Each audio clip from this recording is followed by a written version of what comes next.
Alright, hello, welcome back to Fine Dining. Today I'm going to make a smoked turkey corn chowder. So right now I have my smoked turkey leg in some water. I have some cloves, about 4 pieces of garlic, and some thyme. So I'm going to let this go for about half an hour. I want to cook out some of the sodium out of the turkey leg, just so I can control the salt content, and then we'll be back. Alright, here I have my setup, or mise en place. So everything that's gonna be going into our corn chowder. I yielded about 2 cups or so from the smoked turkey. I have about 4 potatoes, medium size, about small to medium, 2 cans of corn, half a cup of heavy cream, half a cup of onion, 2 tablespoons or so of flour, half a cup of celery, and 3 cloves of garlic. Okay, so it's been about 35 minutes. I'm going to turn off the heat. Oh, here we go. I'm going to turn that off. I'm working with gas here, folks. I'm working with some gas. So I'm going to take the lid off. There is our smoked turkey leg. I got some tongs here. I gave it a flip over. So this is what it's looking like. It's kind of tender, loosening up. And what I'm going to do, I'm just going to take this out and place it on my plate here, and I'm just gonna let it rest for a little bit, and then I'm going to start our chowder, our corn chowder, in a moment. So here I have about 2 tablespoons or so of veg oil. I'm gonna go in and add, oh yeah, I forgot to mention the thyme. I have like a, I don't know, like a tablespoon or so of some thyme. So I'm just going to add that into my pan here. And I just diced it up best as I could. And I just want to get some color on this. I was disappointed in the smoked turkey because there was no sodium in this thing at all. And I'm just like, since when does smoked turkey have like no sodium? And I know you guys saw it was boiling. I had it in the water. But even for that short amount of time, that sodium wasn't going to extract to that point. So I'm upset at the smoked turkey, because there should have been some salt in there. This is equivalent to you buying bacon and there's no salt.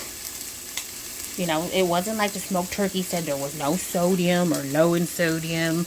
I've worked with smoked turkey before, and it's like, it's yummy, it's good, it's smoky, it's got that saltiness in it. This had nothing. I mean, no sodium. I'm disappointed in the smoked turkey. I really am. I'm not even going to pretend. So, if you do work with smoked turkey, I advise that you just cut a little piece off and give it a taste to see if that saltiness is in there. So, you know, I'll be okay. I'll just add salt,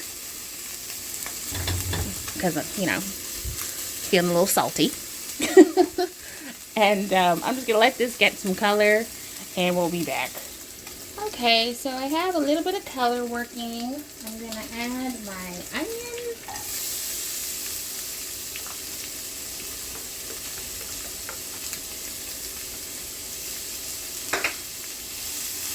And let that saute and just cook.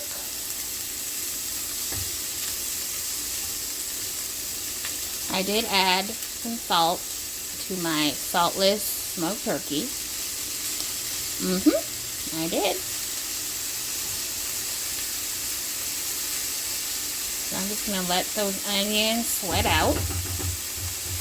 And once they sweat out a little bit, I will add in the celery and the garlic. Okay, I'm gonna add the celery and garlic now. Our onions have sweated out. This smells good already though. I was debating if I should have added celery. I don't really work with celery. I don't know what it is about it. Like, I think I only put celery in stuffing, or maybe if I was making like a slaw for like a pulled pork sandwich or something like that. Other than that, I'm not really using celery. I don't know what it is about it. It's just meh to me. But I figured today I'll give it a chance. So we're just gonna let that go. So I added in the flour and the butter, and basically the rule of thumb when working with a roux is, what is it, like you're working with like almost equal amounts of fat to flour. So I have about my 2 tablespoons or so of flour, so I added about that much butter, and it's just in the center. And once it starts to kind of come together, like, see how it's doing that? That means it's just cooking out. So that flour is cooking out, and it's gonna come together kind of like not Play-Doh, but how to describe, like, if you ever worked with kinetic sand, I know it's just like kinetic sand, really. Like, if you have little ones, then you understand what I mean. But that kind of texture consistency you want. So I don't want my roux to be brown. I want a white roux. So right now I'm just going to continue to let this just cook in the center like so. And now I'm going to come around with everything, because I don't want the edges around here to burn. See, we're getting some color. Ooh, it smells so good. Come around and move that all around. Like so. I think I have a leftover veg stock from when I did that couscous risotto. I might add some of that in there as well. Yeah. So let me try to quickly measure out. We'll say, okay, what is that? That's almost all of it, actually. I might as well just use it. I would say I got about 2 cups. About 2 cups, 1.5, something like that.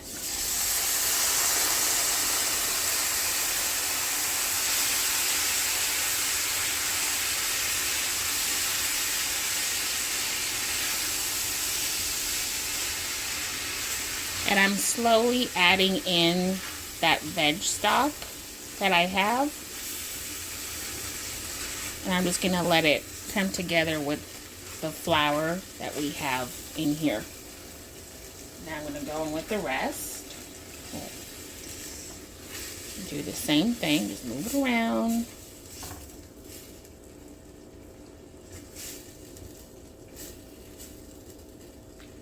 And it's gradually thickening up as I go. Get some of that. Okay, add that in there. And now I'm going to add that cream. This heavy cream.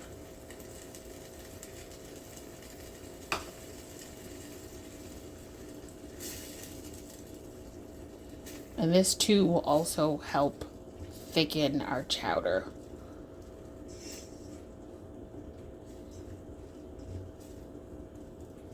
Move that around just like that.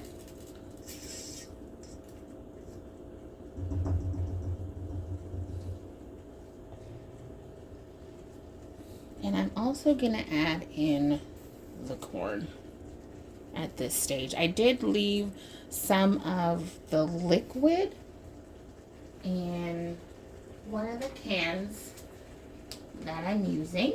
I normally wouldn't, but I did want a little bit of that sweetness with the corn. So I was like, you know, it is a corn chowder, so we do want to taste corn, just not see it, but also taste it. So I'm just going to go in and add that in. So this is 2 cans. So this is a good amount of corn right here. I'm going to get that going.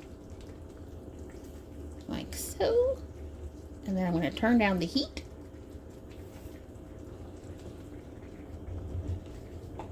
Let it get happy.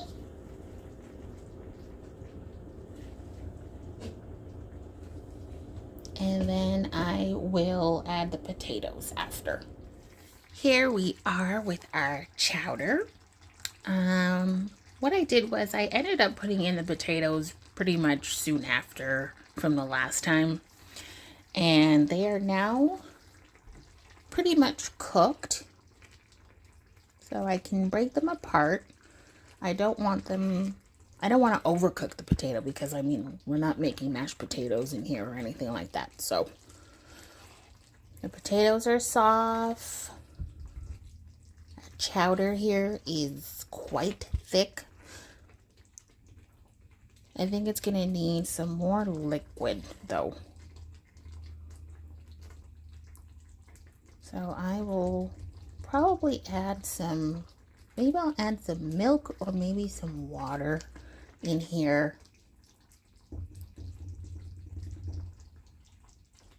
Just to loosen it up just a tiny bit. And let's give it a little taste.